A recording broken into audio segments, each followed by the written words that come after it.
How to change Google password. Hi everybody, welcome back to our channel. In this guide video, I'll be showing you the procedure on how can you change Google password.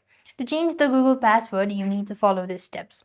You could open up any Google service that you have. I'm just going to open the Google itself and then tap on the initials once again at the top right, and then tap on the initials or the profile and go to settings. When you go to the settings section or when you tap on manage all your Google account, then you have these options, right? So over here, what you have to do is you simply want to look for personal info. Here it is. And when you go to the personal info section, scroll down to the bottom and there you could find password options. So here you have the password. So you want to click that out and next you will be able to see the option in order to change it. But before you change it, you have to verify, and along with that you also have to make sure to go ahead and retype in the current password.